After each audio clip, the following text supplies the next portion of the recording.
Here's some shuffling. Oh, we're good. Dude, he's just does it all the time. Wriggling, unpredictable. You never know. Okay. So I guess first of all, the first thing you notice in this film is the fact that you actually look different. You're obviously bigger and a little more rugged than we've seen you before. Is that what you noticed? Did you like this look on yourself, and was it hard for you to achieve? You know, it was what I thought Logan should look like. It was definitely a challenge. It's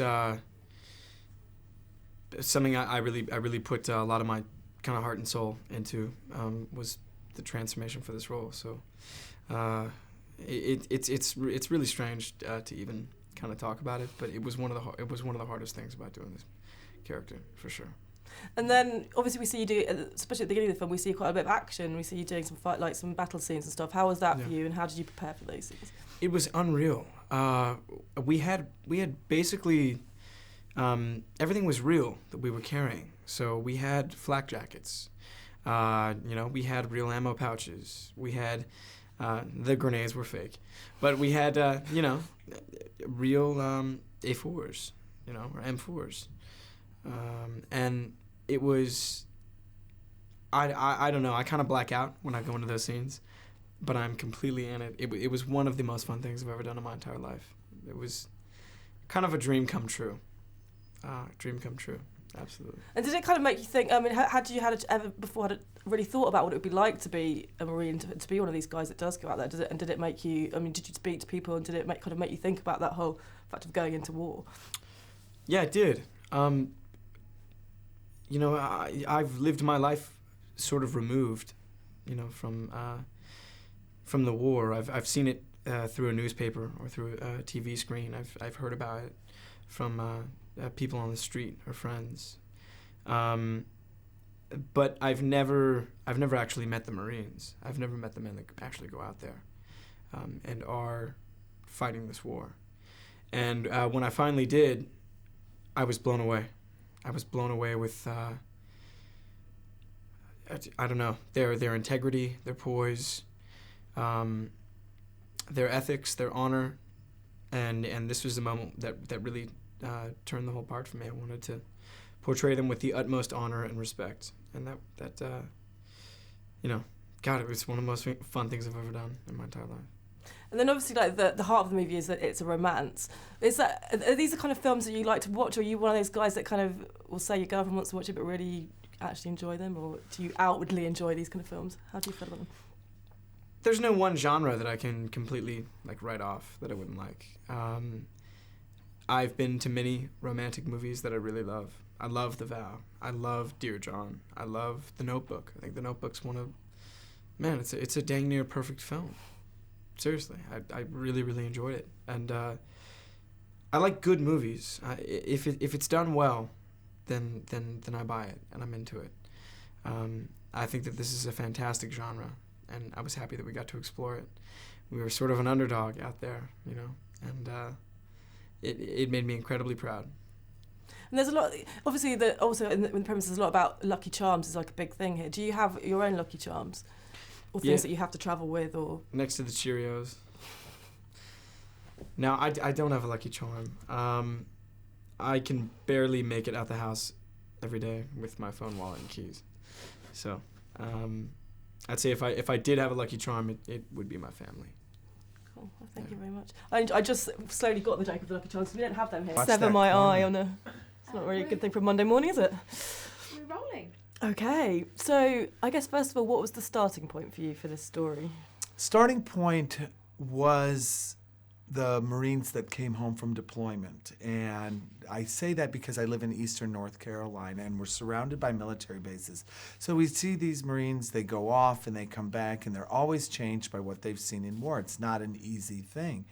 And then I got it stuck in, and a lot of them were coming home with things, their little charms or something they bought. And I said, well, what if someone finds something? And he begins to think of this as a lucky charm. And I got this image in my head of this Marine finding this photograph in the sand.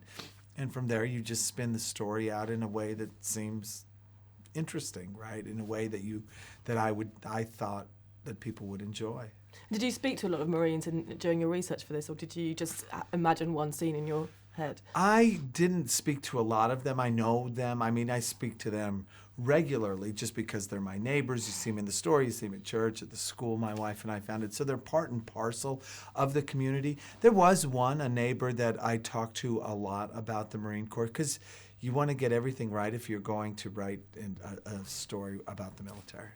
And do you think, has your sort of process of writing changed since you've had books made into films, and now do you sort of think differently? You do in the conception of the story, but not less than you would think. You're not thinking, oh, this is going to be a movie. What you're thinking is more, how do I make this original as a novel? And if it's going to be made into film, how will it be original as a film? So it kind of makes the hurdle a little higher to jump over, more challenging in the conception of the story. But once you have the story in your mind, then the writing's the same. And are you ever surprised at how the films turn out in terms of, are they always exactly how you'd imagine them to be, or do they take on their own journey? And yeah, the films are never what I imagine them to be, and they're never what anyone who's read the novels will imagine them to be. That's the power of reading, though. That is the wonder of reading. Everything looks exactly the way you want it to look.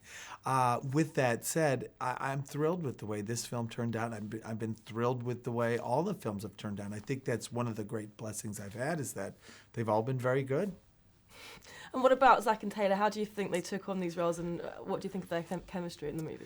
The chemistry was great, and that's the magic word when you do these kinds of films. You have to have this chemistry that people believe, that they buy into, that you can see why they find each other attractive. You have to root for them to fall in love, and to do that, there's got to be that sparkle. And that's a funny thing when you're on the set, because you can audition for it, and that's what you do. You look, and if I'm in the room and you're watching the way they interact, you make these decisions based on instinct. It's almost a magic.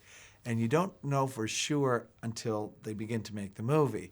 And then it's always like, whew, that worked, right? And so I was thrilled. I thought the chemistry was magic. And what is it, these themes of young love, what is it, why the appeal? What's the appeal to keep doing them? People love them if they're done well. That's why I do them. And they can love anything. You can love a suspense, and you can love a horror, not anything, right? People's interests are varied, and there are times when you just want to be drawn away and watch this and live someone else's life for a moment. You want this great escape, and you want to feel all these great emotions by the time you finish. You're like, that was a nice way to spend an evening. And do you have any lucky charms of your own? Just my wife. Right? Such a that's sweet. That's true. And are these the kind of movies you watch yourself? What kind of movies do you like to watch? I'll watch. There's less of these kind of movies than you think they are that are actually done well. Some of them, though, are among my favorite films, and I will watch them. Something like Ghost.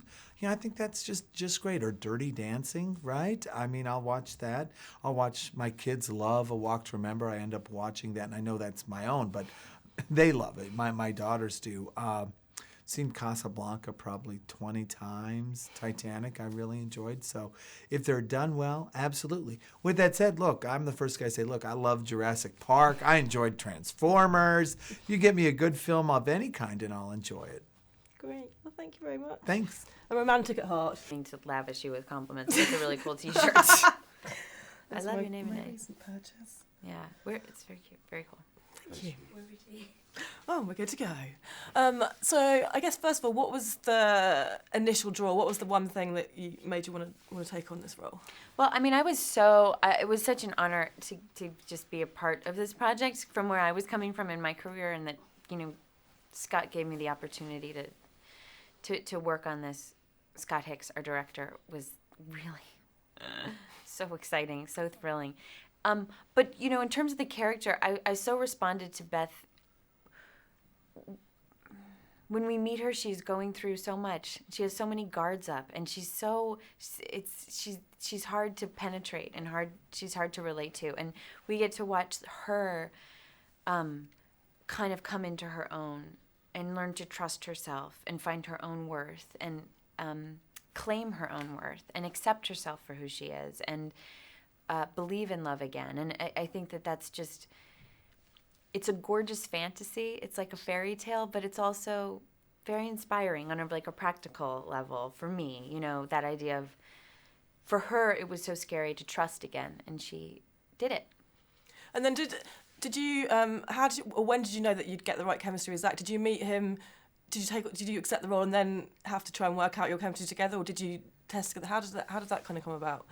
Yeah, that's a good question. Well, the way that it works is like I read for Scott, the director, and he liked what I did, so we did a screen test with Zac, and it's sort of like that thing you can't describe for screen test. And the thing is it was so comfortable around him. I never felt for a second awkward or weird, and so we just from that screen test, it was just sort of off to the races.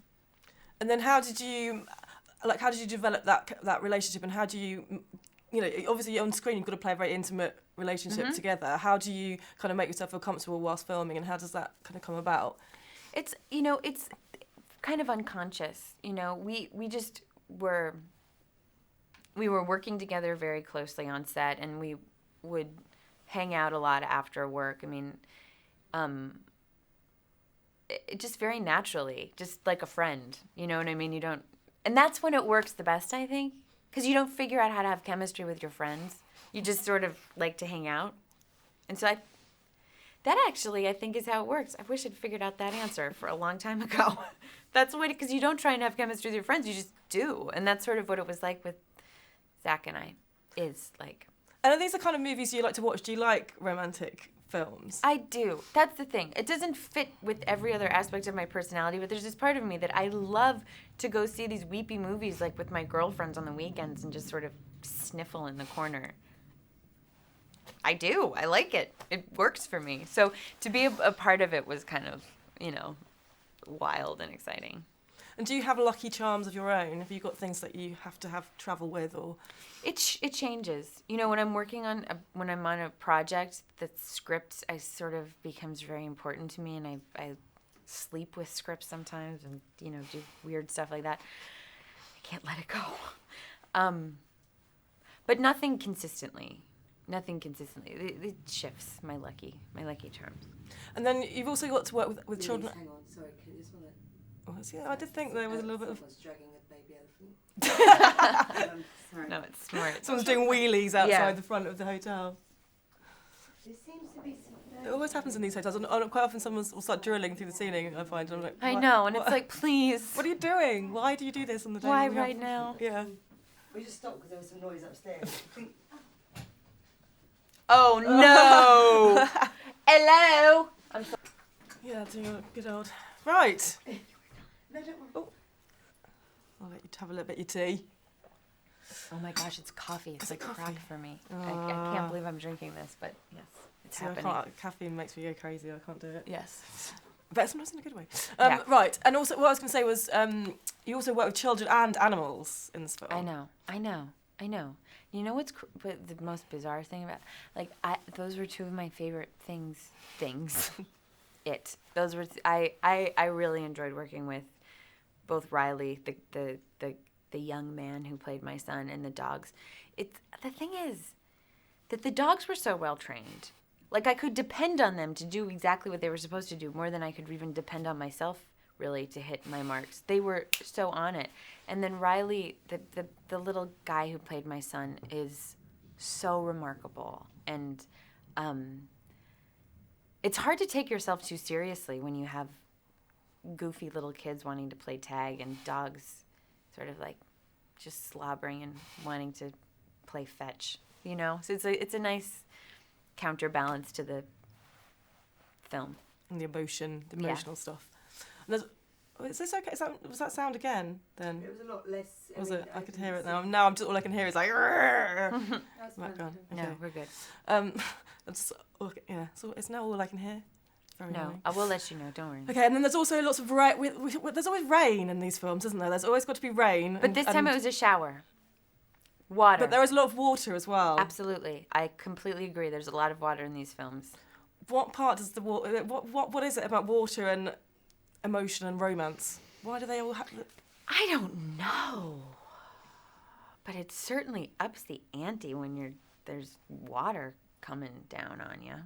Don't you think? I think so. It just seems to be essential. I just wondered if there was like, I you know. if As long as like you can do it in a way that you don't snort the water or hurt yourself, it's sexy.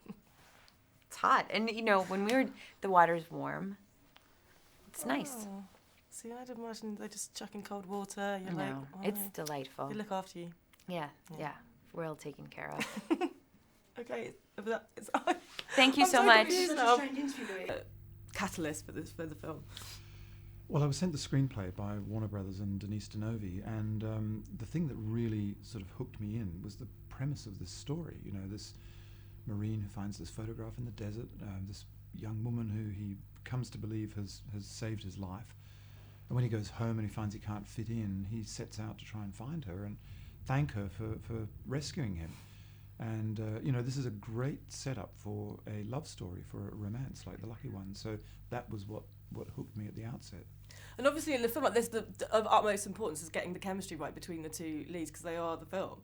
Yeah. And at what point did you know you had it right, and how did you go about trying to get the right chemistry between these two characters? Well, it's really all in the casting. I mean, the thing is with chemistry is you can't fabricate that. You can't manufacture it. It's either there or it's not. It's a very human thing. So, Zac was the known quantity, if you like, in the sense that I had cast him and he was going to play Logan. So the important question was who was going to play opposite him. And I was very excited by Taylor Schilling and her performance. And so I did some scenes with them together. And it was immediately apparent that they had this great connection. So I had, the best of all elements, if you like, the actress that I wanted, but also that connection that really does come across. And we see Zac a bit more kind of buffed up and a bit more rough and ready in this film than we have before. It's a different type of character he's playing here. How did you sort of get him into that mind frame? Well, I mean, the first time that Zac and I talked about the character of Logan, it was apparent to me that he was both, excited and eager to play the role, which is great. As a director, you want that from your actor. But at the same time, there was a nervousness there because it was way outside his regular sort of comfort zone. And it was a question of whether he was prepared to do the work that would be needed. And he said to me on that first day, you tell me what I need to do and I'll do it. And he was as good as his word. I mean, he did an enormous sort of physical regime to put on all that muscle. But also he did the research, to find the mindset for this Marine character. And together we went down to a Marine base and met with Marines, all of whom are like exactly his age, and incredibly young. And they've done 2 and 3 tours of Iraq and Afghanistan. So, he was someone prepared to do the work. And that was very, very reassuring. Then you also have the addition of animals in the film to deal with. Now, there's always a lot of talk about how don't work with animals, it's impossible. How did you find having all those dogs? Look, it's as far as having all the dogs on set, I mean, that's really a matter of the training. And we had a brilliant trainer for not just the dog that accompanies Zac's character everywhere, the German Shepherd, but all the dogs in the kennels. And they were it was vital that they were well trained because without it would have been absolute chaos. So even when the dogs are behaving badly in the film, it's because they've been trained to do that, so it's kind of counterintuitive. But no, we didn't have any problems at all. It was actually quite pleasant. And also a lot of work with water. There's quite a few scenes where there's a lot either in the rain or they're in the water. How was that those kind of scenes to film? Yeah, always. I mean, rain is always a thing. And I mean, every film seems to demand that the actors are going to get soaked to the skin at some point. And this film's no different in the sense there is a very big climactic scene in a creek where everybody is really at risk, and they're complicated logistically to do, to try to get things as convincing as possible, but at the same time mindful of the safety, especially when you've got a little boy, like a 7-year-old boy, who's in jeopardy in the story. But that's movie making is just about solving those sorts of problems, I guess. And do you have a lucky charm of your own? Is there something that you sort of always have with you? Or Not really. I've always been frightened of losing it. I mean, what then? So if you come to rely too much on something, then yes, you better be careful. But what was clear to me when I met with Marines, with Zac, was that they all had some item that they took everywhere with them, and particularly when they went into battle, to which they ascribed enormous, like a talismanic kind of power in a sense. And So clearly Nicholas Sparks touched on something which is very real to the military. Great. Well, thank you very much. It was nice My to speak pleasure. to you. Thanks a lot. Thank